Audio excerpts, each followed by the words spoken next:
Bonjour à tous, bienvenue dans ce nouveau numéro de l'émission Super Play. Aujourd'hui, un jeu culte de Konami, Gradius 2, et pour cela, je reçois Le Rebours qui est déjà venu plusieurs fois dans cette émission.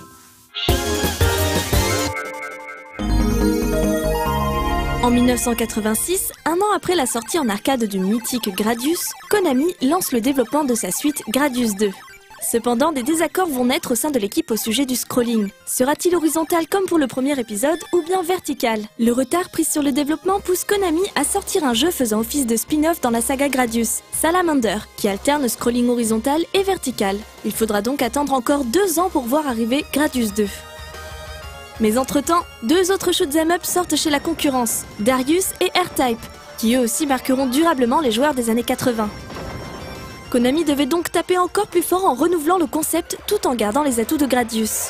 Le système d'armement évolutif est toujours présent, mais décliné cette fois-ci en 4 types différents qu'il faut sélectionner en début de partie. Il fut même question de permettre au joueur de créer lui-même un armement custom, mais l'idée fut abandonnée par l'équipe de développement. Ce système d'armement graduel permet d'améliorer les capacités du vaisseau, le Vic Viper, en modulant sa vitesse, son type d'arme ou encore sa puissance de feu grâce à des unités de support nommées options qui suivent le vaisseau à la trace.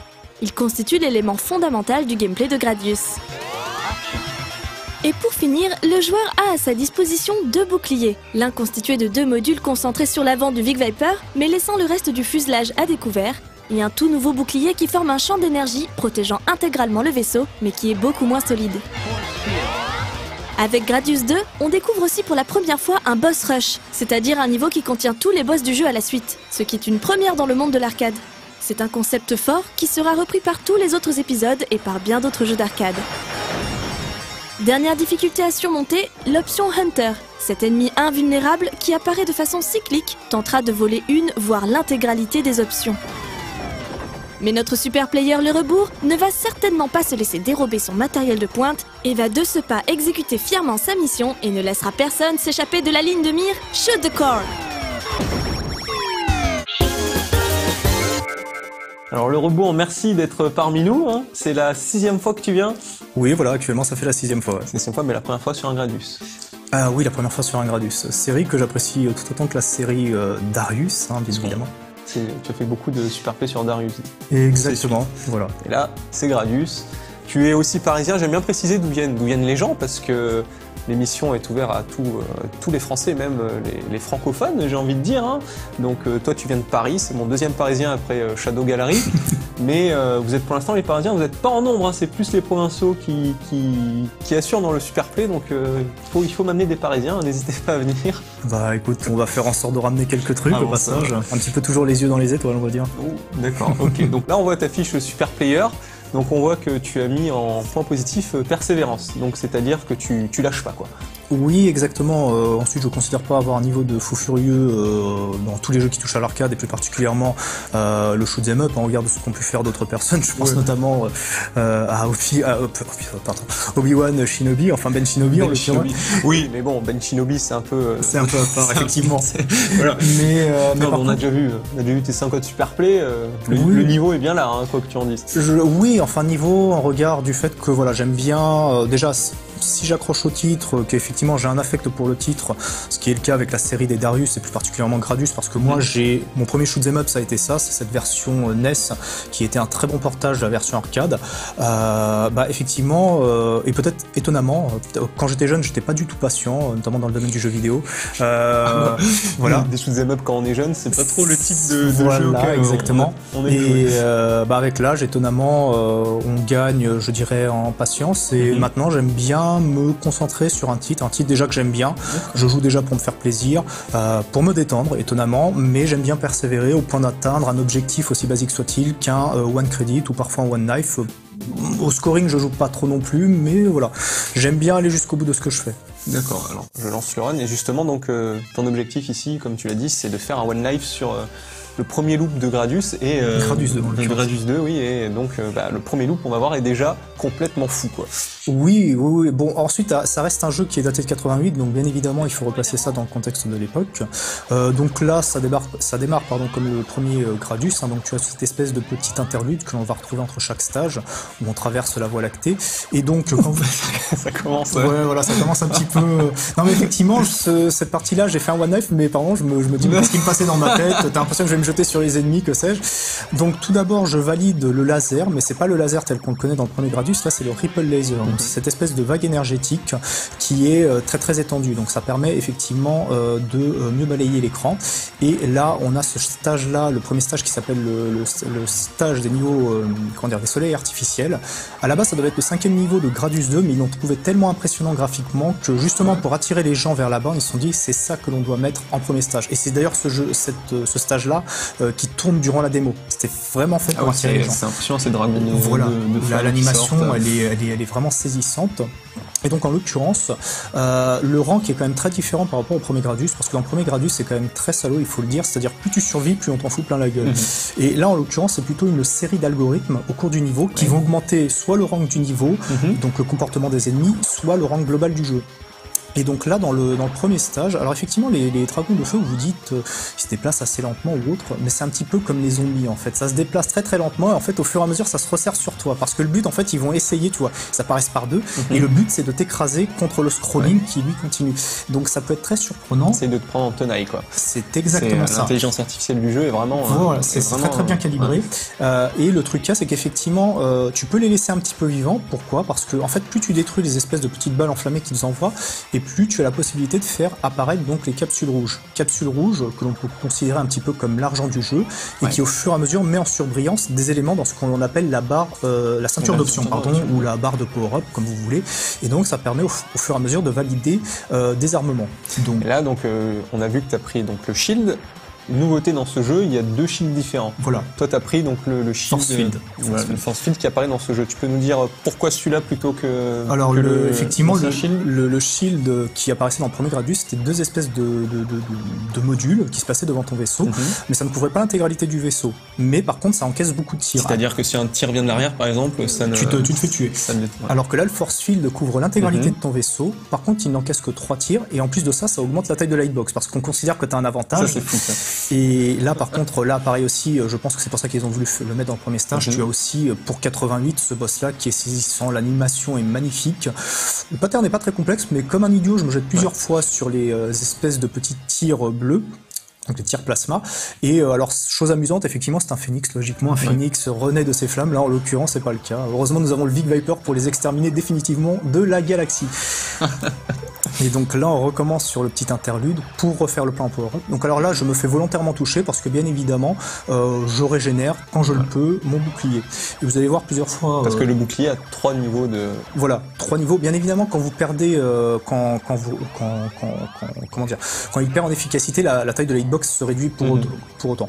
Et donc là, on arrive sur un stage organique. Donc il faut savoir qu'en fait c'est un remake du 6e stage de Gradius qui était considéré comme un stage organique et qui en est une évolution, en sachant, très amusant, que donc bien évidemment c'est inspiré du style de Aliens, donc le fameux film de James Cameron, plus particulièrement le 2e épisode où on sent vraiment les références à l'univers de Giger. Avoir des facehuggers ou des espèces voilà, de exactement. Aussi. Et en plus, ce qui est aussi amusant, c'est que le producteur de Gradius 2, c'est Koji Hiroshita, et c'est quelqu'un qui est à l'origine de la série Twinbee, mais aussi de Contra et Super Contra. Effectivement, dans Contra et Super Contra, on a les squelettes en fond, là, voilà, exactement. Les colonnes vertébrales, on reconnaît exactement. bien. Et effectivement, Koji Hiroshita s'amuse à le dire, mais vous savez, il n'y a aucun rapport entre Contra et Gradius, parce qu'effectivement, il y a des éléments qui sont tellement communs à ces 2 jeux-là, et ces 2 grandes licences de Konami qu'on pourrait se dire, c'est le cas. Donc là, tu as ces espèces de membranes, on les repousse avec les tirs, c'est pas très très dangereux. C'est effectivement, si tu les anticipes pas, ensuite elles peuvent te barrer la route. Et donc là, comme c'est une conversion arcade perfect, effectivement, ça reproduit même les ralentissements de la PCB. Voilà. En sachant parce que là, t'es donc sur la version qui est ici PlayStation. Hein, PlayStation, qui est sortie aussi sur Saturn. Mais effectivement, si vous le voulez, pour augmenter, si vous le voulez, la difficulté, il y a des options sur ces portages-là qui permettent justement de supprimer les ralentissements. Et ça rajoute une petite dose de difficulté. Mais bon, moi, je l'ai parti sur le délire, parce que le jeu est pas forcément évident de le faire dans sa version d'origine. Il faut reconnaître effectivement les ralentissements dans certains passages. passages aident à mieux lire. Les facehuggers géants, là. C'est quand même incroyable que la version Arcade Perfect resimule le... Oui, non, ils vont... Non, mais effectivement, quand... Le fait que la PCB rame, quoi. Beaucoup d'entreprises, que ce soit Konami ou des entreprises spécialisées, je pense notamment à Hamster, reproduisent même tous les défauts des titres. Mais ensuite, tu peux les supprimer aussi. Donc, ils font vraiment un portage de qualité. Et donc là, on a le deuxième boss. Alors, il faut se rendre compte que les deux premiers niveaux, ils sont pas spécialement durs, parce que Koji Hiroshita, c'est ce qu'il disait, il voulait pas être dans le moule de l'époque, c'est-à-dire faire des jeux trop durs. Il voulait que les gens profitent un minimum du crédit et voilà. Mais là, quand on voit la suite du jeu et le loop 2, oui. C'est vrai je serais bien incapable de faire des loops avancés, hein, très certainement. Si vous allez sur le net, vous verrez des choses vraiment impressionnantes. Donc là, on vient de passer ce boss-là qui est pas très compliqué. Et donc là, on attaque justement. Là, effectivement, le producteur, c'est ce qu'il disait, c'est vraiment à compter du 3e niveau que les choses sérieuses commencent. Et effectivement, on va arriver sur un stage qui s'appelle le Crystal Labyrinth. Et en fait, il faut savoir que tous les Gradius ont été rushés et en fait à la fin de Gradius 1 il y a plein d'idées qu'ils n'ont pas pu exploiter et le Crystal Labyrinth, c'est-à-dire Gradius il est daté de 85, ce jeu-là est daté de 88 et ils vont réexploiter 3 ans après une idée qu'ils voulaient déjà intégrer dans le premier Gradius. Donc c'est vraiment un stage à la fois, c'est ce que j'aime d'ailleurs dans Gradius en l'occurrence, c'est que on peut se dire que c'est très minimaliste en termes de graphisme, mais il y a un côté très élégant, parce que même comme ça, quand tu regardes tous ces cristals-là, c'est extrêmement détaillé ou autre, donc ça combine simplicité et un côté très élégant. Et là, tu as, voilà, c'est vraiment la particularité de ce niveau-là, c'est qu'en fait, tu détruis certains blocs qui eux-mêmes se subdivisent, et donc finalement, tout ça finit par s'entrechoquer.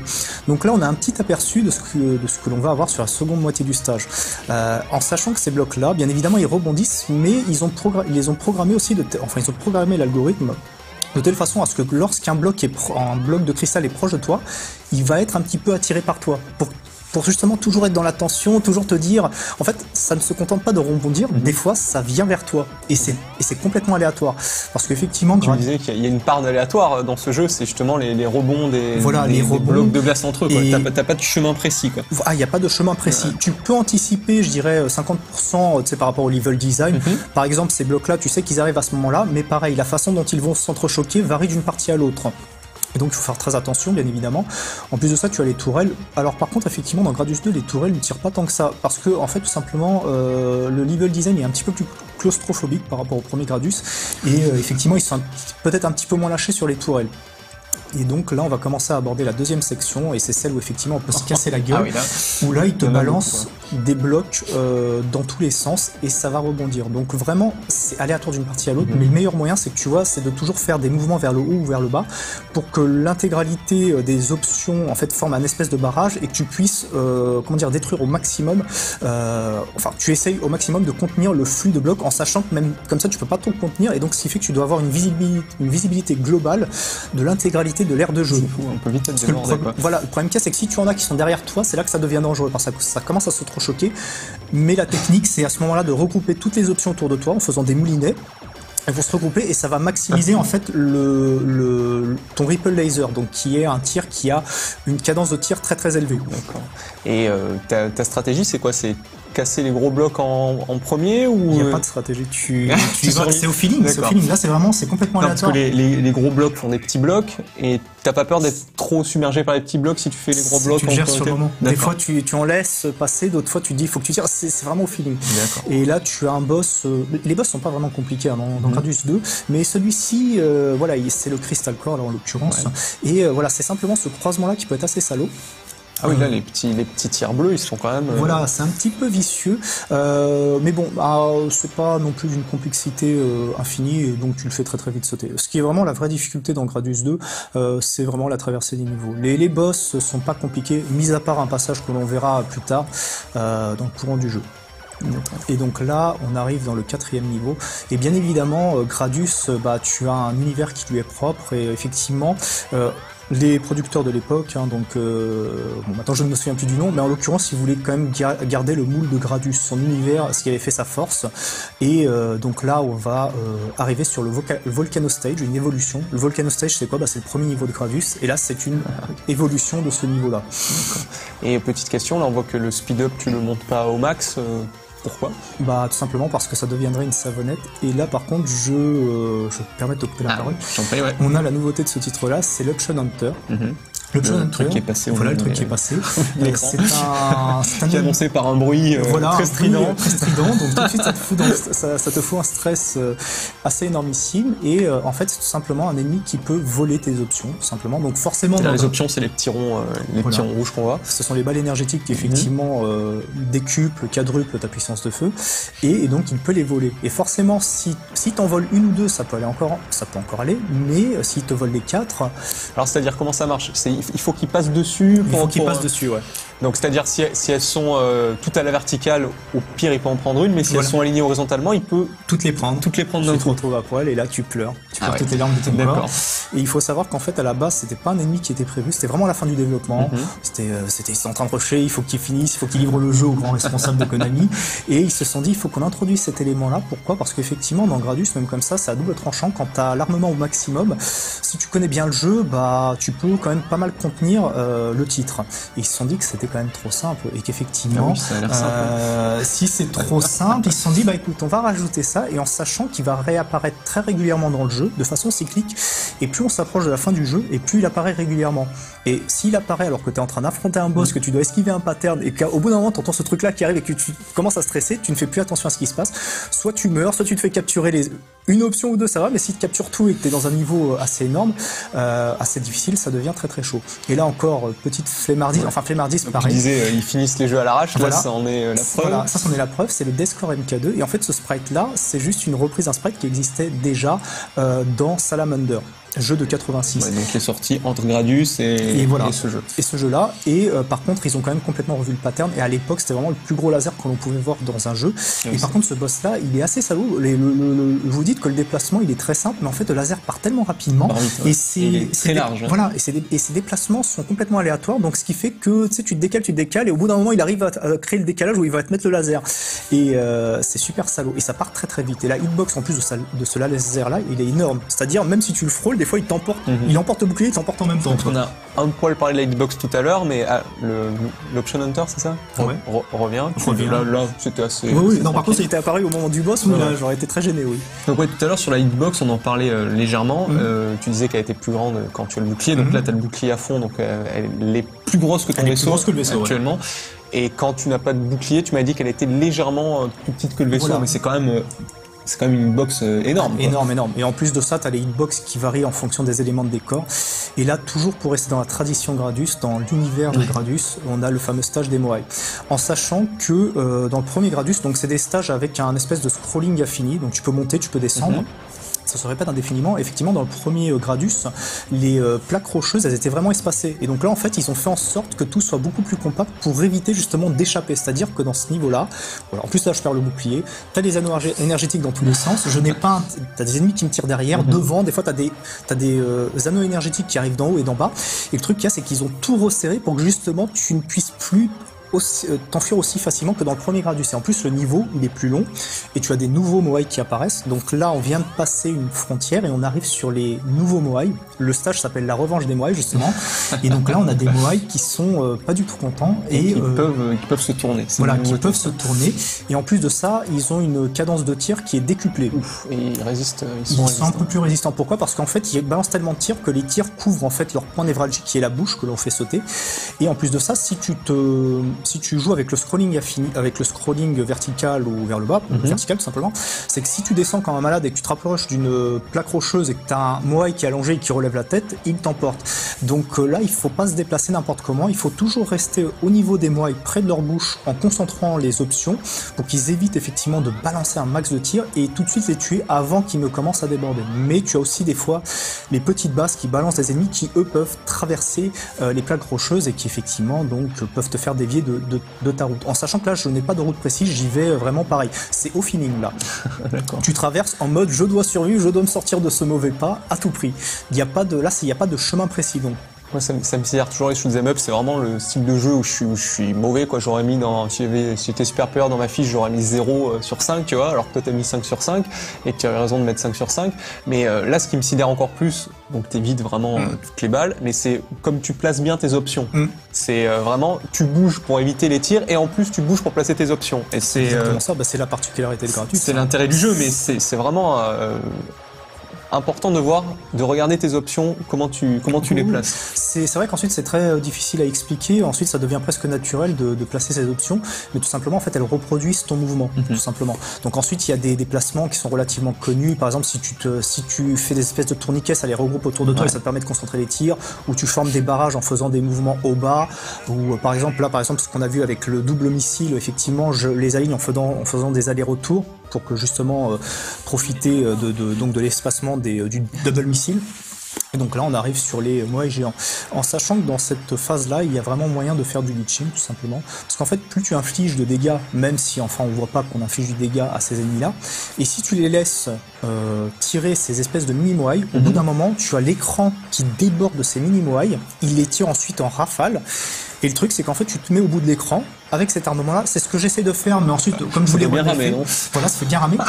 Tu enroules tes options autour de toi pour former une protection, et là, tu exploses ton score. Je crois que tu peux gagner, 150 ou 200 000 points rien que sur cette phase-là. Mais bon, comme j'étais dans une optique one knife, non, ça c'est du leeching très simple à faire. Hein. C'est vraiment pour s'amuser, hein, tout simplement. Et donc là, on vient de passer les stages des moai. À la base, là, on va arriver sur un niveau qui devait être le dernier niveau du jeu, mais pareil, comme il voulait rester dans la tradition, il voulait faire un dernier niveau dans la tradition du premier Gradius. Et donc là, en fait, on va arriver dans un espèce de complexe militaire.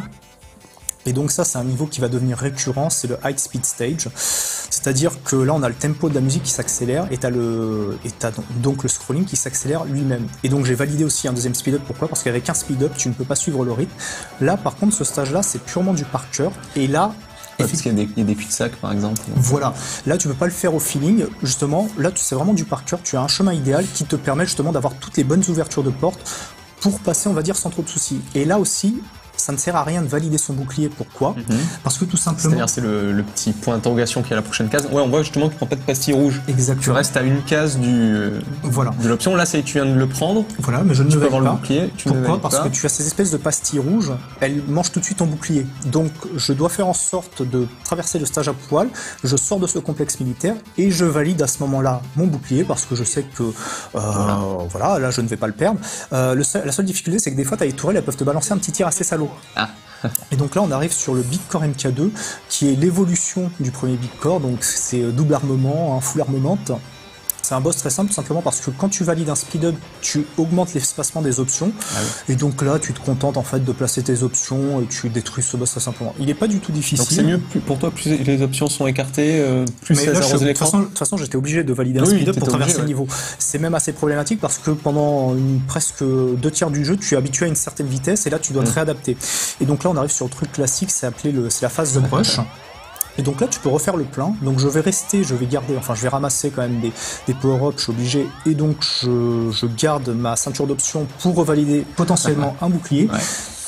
Parce que le précédent boss, le Big Core MK2 qui est très impressionnant en termes de design, il est très simple à battre. Pourquoi ? Parce que juste après, c'est a priori de ce que disent les concepteurs du jeu, c'est le premier boss rush dans, je pense, l'histoire du jeu vidéo et du shoot'em up. Et donc en fait on va combattre tous les boss. Bon, dans Gradius 1 il y avait juste le fameux Big Core qui est quand même un peu plus excité ici, hein. Il tire beaucoup plus, il se déplace très rapidement, en plus tu as un petit chapelet de boulet de suicide quand tu détruis la barrière, enfin les barrières qui donnent accès ensuite au fameux Big Core, en sachant que Gradius 2... bleu, là. Pour le signifier, enfin pour le dire, hein, tout simplement, le fameux Shoot the Core, tous ces échantillons vocaux sont apparus avec Gradius 2. Hein. Donc, et là, il y avait l'Option Hunter en même temps. Voilà. Là, c'est pas bien mieux, effectivement. Là, tu stresses un peu, il y a le Big Core devant toi, il tire très rapidement. Et là, en fait, on va refaire, et ensuite ça deviendra récurrent, ça va revenir dans Gradius 3, Gradius 4, Gradius Gaiden. Même dans les épisodes MSX, en fait, on combat tous les boss du premier Gradius et de Life Force. Life Force, hein, qui fait partie de l'univers de Gradius, mais qui s'appelle Salamander ou Life Force parce que c'était un jeu, on va dire, très différent en termes de gameplay, mais c'est le même univers. Ensuite, peut-être à la fin, on dira quelle est l'histoire de Salamander en regard de la série Gradius. Et donc là, on combat le golem. Le boss est très très simple. Oui, tu lui tournes autour. Voilà, et ensuite dès qu'il ouvre son œil, j'essaie de lui crever de Randborn et enfin de Born. Et en fait, là, le Tétran, hein, l'un des boss mythiques de Salamander. En fait, le truc là, c'est les boss individuellement ils sont pas très durs, mais c'est surtout le fait qu'en fait tu dois combattre plusieurs boss et tu n'as pas le droit à l'erreur, tout simplement. C'est vraiment, ça joue sur l'endurance, quoi. Ça joue sur l'endurance, effectivement. Ils sont pas très très durs. En plus de ça, quand tu connais les patterns de base, c'est quand même relativement simple. Donc c'est pour ça qu'ils ont rajouté les chapelets de boulets de suicide pour rajouter une petite difficulté quand même. On avait vu que sur ta fiche Super Player, tu avais mis en point positif également l'endurance, donc bon, on est confiant là, ça va bien se passer. C'est vrai que Gradius, c'est des jeux qui sont quand même relativement longs. On tire généralement sur la demi-heure, et sur certains titres comme Gradius Gaiden et Gradius 5, les runs durent limite 45 minutes. Donc c'est quand même des jeux. Et quand t'enchaînes les loops, voilà, tu finis. Oui, voilà. Finis jamais, en plus, quand tu fais les loops, mais bon, ça c'est vraiment pour les joueurs de très très haut niveau. Et donc là, la seule difficulté sur ce boss-là, c'est qu'effectivement, ces bras, enfin ces espèces de fouets, arrête les tirs, et donc c'est un petit peu difficile, notamment avec le Ripple Laser, de toucher le cœur, enfin le point névralgique du boss. Et donc là, ça c'est un boss de Life Force, une déclinaison de Salamander, donc un espèce de boss organique. La première phase est pas très très dure, c'est assez bizarre en termes de design. C'est après où effectivement quand tu fais sauter sa petite double bouche, comme les aliens, toujours les références. Il est bien moche. Ouais. Voilà, bien moche. Il enquille une série de tirs, donc enfin c'est rien de complexe. Mais comme je le dis, c'est le fait d'enchaîner les boss les uns à la suite des autres qui fait qu'au bout d'un moment tu peux un petit peu fatiguer et ne plus faire attention, en sachant que chaque boss a son rythme. Et voilà, l'Action Hunter, attention, voilà. Voilà, bon allez, hop, tu ne me les manges pas. Ça passe près quand même. T'as l'impression que c'est un gamin qui va choper des œufs de Pâques. C'était pas la période de Pâques quand j'étais en train de faire ce run. Et là, à nouveau, un dragon de feu, l'un des boss de Salamander, qui est bien mieux rendu graphiquement. Qui donc là, en fait, il s'enroule, tu te mets au milieu, tu le tues, il va se subdiviser en 3 blocs, mais en positionnant bien les options, tu fais sauter les 3 dragons d'une seule fois. Et donc là, on arrive logiquement sur le vrai boss, qui est le Covered Core. En fait, c'est un Big Core qui a une armature qui est posée sur lui. Et la grosse difficulté de ce boss-là, c'est qu'il te balance une série de missiles qui décrivent des arcs. Le problème qu'il y a, c'est que si tu es complètement éloigné, tu n'arrives pas à détruire la barrière, qui en plus est protégée par ces espèces de plaques tournoyantes. Et donc, t'es obligé de te rapprocher, mais le problème qu'il y a, c'est que si tu te rapproches, les missiles parcourent moins de chemin pour te toucher. Et en plus de ça, même quand tu le tues, les missiles sont encore apparents. C'est-à-dire que des fois, tu peux dire « Ah, j'ai tué le boss », en fait, les missiles sont encore là, tu crèves au moment où le boss explose. Et donc là, on va rentrer, depuis tout à l'heure, vous voyez qu'il y avait une espèce de structure qui en fait, en fonction des épisodes, le nom varie. Moi j'appelle ça, c'est la nébuleuse diabolique. En fait, c'est l'espèce de grande base dans laquelle sont cachés les grands méchants qui veulent contrôler l'univers et détruire, enfin tuer les pauvres habitants de Gradius, qui s'en plein la gueule tous les 100 ans. Un peu comme Simon Belmont dans Castlevania tous les 100 ans. Il y a Dracula qui vient frapper à sa porte. Konami, ils ont... Voilà. Ils ont de la suite dans les idées. Je te coupe, là on voit que tu as changé d'armement. C'est la première fois du jeu, run, effectivement. Tu peux nous expliquer pourquoi ? C'est le tail gun, donc en fait c'est un backway shot, tout simplement, ça tire à l'avant et à l'arrière, parce que tout simplement ce niveau-là, si vous n'anticipez pas ce qui vous arrive tout devant, ça va déborder d'ennemis et ça va déborder de tirs. Donc pour ne pas me préoccuper des ennemis qui arrivent de derrière, donc ces ennemis-là on les appelle les duckers, ces petits robots bipèdes, donc j'active le tail gun qui a une cadence de tir qui est pas terrible, une puissance de feu très merdique, mais par contre effectivement comme tu as beaucoup d'ennemis qui arrivent par derrière, là pareil t'as les Obruch qui arrivent par derrière, ça me permet de ne plus me préoccuper de ce qui m'arrive par derrière. Là j'anticipe ce passage-là parce que t'as des parois en fait, si tu étais complètement sur la gauche t'allais te faire déborder de tir. Avec le double missile je détruis toutes voilà. Parce qu'avec le tail gun tu peux pas, tu te ferais déborder. Et donc pourquoi j'anticipe au maximum, c'est que tu vois ces espèces de petites bases, elles n'ont pas le temps de s'ouvrir. Pourquoi ? Parce que si elles s'ouvrent, tu as une série d'ennemis, on en a vu un seul, elles tirent des ennemis à l'infini, et ces ennemis-là, eux aussi tirent à l'infini. Donc il suffit que tu en aies une qui s'ouvre et tu la rates, et là, la partie est finie. Et donc là, on arrive sur l'un des premiers mini-boss de ce stage-là, c'est le Gunner Wall. C'était un boss qui apparaissait déjà dans Salamander, mais c'est une évolution. La principale difficulté, ça va être tout simplement, en fait, au fur et à mesure de détruire ces canons-là, parce qu'effectivement, ça fait du tir croisé dans tous les sens. Donc, si t'es complètement à l'arrière, t'es à la portée de ces tirs-là, et bien évidemment, si tu t'approches, les tirs, t'arrivent beaucoup plus frontalement dans la tronche. Et dans ce niveau-là, dans ce stage-là, dans cette partie-là du jeu, il y a un safe spot qui a priori permet de tuer le boss en time out, simplement. Parce que tu peux pas leacher les boss à l'infini, au bout d'un moment ils finissent par s'auto-détruire. Et donc là, une fois que tu as détruit la plupart des canons, tu te concentres tout simplement sur le cœur et tu fais sauter ce mur-là, qui donc barrait l'entrée de la suite du niveau, tout simplement. Donc là, on a encore une nouveauté. La base finale, elle apparaissait déjà dans Gradius, donc on est toujours dans la référence au premier Gradius. Mais alors, quand on connaît, c'est très simple. Et en plus, les déplacements sont quand même des parois sont très très lents. Mais la première fois, ça peut surprendre. En fait, il faut simplement connaître quelles sont les parois qui vont se soulever. Parce que quand tu le connais pas et que tu te rapproches du décor et que tu as le truc qui se soulève, effectivement, la première fois, tu te fais avoir. Mais ensuite, dans les autres épisodes, ça va devenir à chaque fois beaucoup plus salaud. Les parois se déplacent beaucoup plus rapidement et se resserrent même beaucoup plus, au point des fois de t'écraser. Mais c'est une idée qui est vraiment intéressante. Et qui donc ici a été exploité effectivement pour faire une base telle que dans le premier Gradius, mais en beaucoup plus complexe, beaucoup plus lent. Mais bon, rien de spécialement difficile, puisque la principale difficulté du dernier niveau, elle va venir juste ici. Donc là, c'est calme, t'as le scrolling qui se ralentit, ça n'augure rien de bon. Alors pour les amateurs de Parodius, ça vous rappellera quelque chose, puisqu'effectivement Parodius fait référence à ce boss-là. En moins sexy. En moins sexy, effectivement, en beaucoup plus flippant. Donc c'est l'araignée mécanique, tout simplement. Et c'est un boss indestructible, tout simplement, parce que c'est un boss qui est là pour te barrer le passage.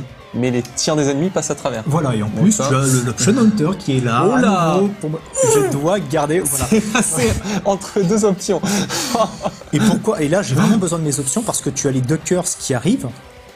Et en plus de ça, le truc particulièrement vicieux, c'est que leur tir passe au travers de l'araignée mécanique. Donc tu dois garder en tête la trajectoire et en détruire parce que sinon ça fait des tirs croisés et tu vas devoir repasser juste à côté de l'araignée mécanique, soit au-dessus, soit en dessous.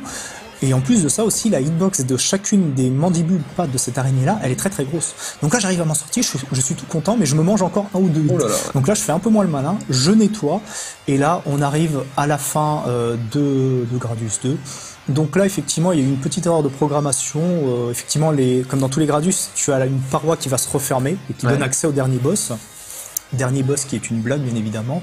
Dans le premier Gradius, c'était un cerveau, mais là, le cerveau, il a un petit peu évolué. Il a un visage, il a des yeux et tout ça. Il nous parle même.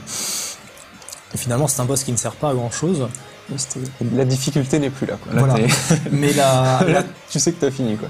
Mais la blague, l'anecdote que tu as par rapport à ces boss-là, donc ces espèces de cerveaux qui ne font rien du tout, c'est que concrètement, dans le premier Gradius, ce qu'il faut savoir, c'est qu'ils étaient tellement exténués, ils devaient rendre le jeu et tout ça, ils se sont dit, le dernier niveau est tellement difficile qu'on va juste mettre un cerveau, les gens vont se poser la question, vont se rapprocher, vont se cracher comme des cons sur le cerveau.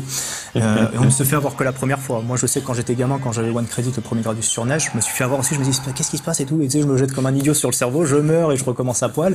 Et en fait, finalement, c'est devenu une forme de tradition, tout simplement. Là, on échappe de la nébuleuse diabolique qui, elle, finit par exploser. Donc, on fait sauter cette espèce d'énorme forteresse.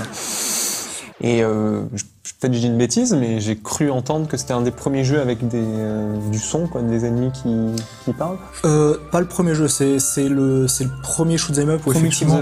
Non, peut-être pas le premier shoot'em up, mais en tout cas c'est le premier épisode de Gradius où effectivement tu avais les échantillons vocaux, puisque effectivement ce qui définit le mieux Gradius dans la bouche des gens, c'est ce fameux shoot the core qui définit les shoot'em up, parce qu'effectivement on doit toujours tirer sur quelque chose, dans le centre de quelque chose, et c'est aussi, ça fait référence au premier boss de Gradius, le fameux Big Core. Donc, mais c'est Gradius 2 qui a introduit ça, ces petits échantillons vocaux. Bon, c'était ce genre de choses qui impressionnait à l'époque. Maintenant, ça fait sourire, mais voilà, c'était ce genre de choses-là qui faisait la différence. Le jeu reste, moi, personnellement, je le trouve très beau. Visuellement, oui, il a encore de la gueule, même si, comme je le dis, il a un style très simpliste. Il n'en reste pas moins très élégant. D'accord. Alors juste là, c'est le début du deuxième loop. On va pas le voir en entier. On va juste se rendre compte que c'est la folie. Mais ce jeu loop à l'infini. Je crois qu'il loupe à l'infini, effectivement. Au début, il me semble qu'il était prévu que 3 loops, c'est ça? Je crois qu'effectivement, mais le truc, c'est que enfin, bien évidemment, il faut se placer dans le contexte de l'archipel nippon, enfin, au Japon. C'est que les joueurs, déjà, à l'époque, avaient un niveau de fou furieux, quoi. Par exemple, pour vous donner une idée, quand à l'époque, les développeurs de Gradius ont fait justement les locations test du tout premier Gradius, comme les gens ne connaissaient pas encore ce système-là de barres de power-up, ils avaient même pas fait les petites fiches how to play, les marquises que l'on met dans les bornes d'arcade pour expliquer comment le jeu fonctionne.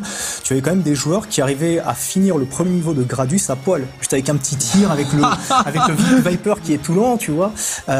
Et le truc c'est que les gens avaient déjà tellement rodé le premier Gradius, c'est fou, que au sein de l'équipe de développement de Gradius 2, tu avais des gens qui très facilement finissaient le premier loop, enfin le premier, le deuxième et le troisième loop, et finalement ils se sont dit, de toute façon, les gens ont tellement un niveau de malade dans notre beau pays, le pays du soleil levant, qu'ils se sont dit, on va les mettre à l'infini, on va voir jusqu'où les joueurs peuvent aller. Et effectivement, alors Ça ensuite effectivement il faut bien se rendre compte qu'on est en 88, donc c'était vraiment une époque où le shoot'em up était encore un genre roi, mais le problème qu'il y a c'est qu'au fur et à mesure, et c'est surtout après l'arrivée de Street Fighter 2 qui va être un boom incroyable et qui malheureusement va connaître le succès à juste titre qu'on lui connaît, mais le problème qu'il y a c'est que les jeux à loop infini ça va plus du tout plaire aux exploitants de salle parce qu'effectivement les joueurs de niveau qui squattent une borne avec 100 yens ça plaît pas du tout à l'exploitant de salle.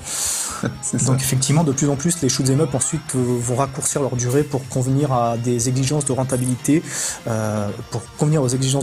des exploitants de salle. Et là comme tu vois deuxième loop ça devient un truc de fou furieux. Alors juste pour dire, t'as fini le premier loop, c'est quand même une vraie performance. Hein. Oui, ça reste un objectif basique. Il y a Ben Shinobi qui disait sur toi que tu es bien trop modeste et je partage son avis. Ouais, enfin venant de Ben Shinobi, ça me fait plaisir d'avoir ce genre de compliments parce qu'effectivement c'est vraiment un très très bon joueur, un très gros joueur et en plus un joueur de l'époque, c'est-à-dire que lui il a connu ça vraiment. Moi l'arcade j'ai découvert aussi enfant, notamment parce que mon père il travaille toujours dans la restauration parisienne, donc moi c'est vrai que l'arcade je le rattache plus facilement aux brasseries parisiennes, à nos amis les Auvergnats, effectivement, c'est pas quelque chose que je rattache au Japon. Moi, j'en ai vraiment une image beaucoup plus occidentale, beaucoup plus française. Et pour moi, l'arcade, ça fait vraiment partie de tous ces bars parisiens, de vraiment des bars typiquement parisiens. Je parle pas des lounges ou autres, je parle des bars parisiens avec leurs piliers de comptoir, l'odeur de la cigarette, de la clope et du whisky. Ce genre de choses-là, les flippers, les pochetrons, tout un univers quoi, mais aussi plein de gens divers et variés quoi. Un univers un peu coloré, à l'image de l'arcade. Du Phoenix qui est rené de ses cendres. Qui renaît de ses cendres. Donc voilà, juste pour finir, je précise qu'il y a un Oscillation sur la série Gradius et qu'il y a un Hidden Palace également sur ce jeu, voilà. Je vous remercie de nous avoir suivis. Merci le robot d'être venu dans cette émission. N'hésite pas à revenir. Hein, moi, c'est la première fois que je t'accueillais, donc c'est vrai. Il est bien le nouveau. C'est gentil, merci. Et quant à moi, je vous dis à bientôt dans une nouvelle émission Super Play. À très vite. À bientôt.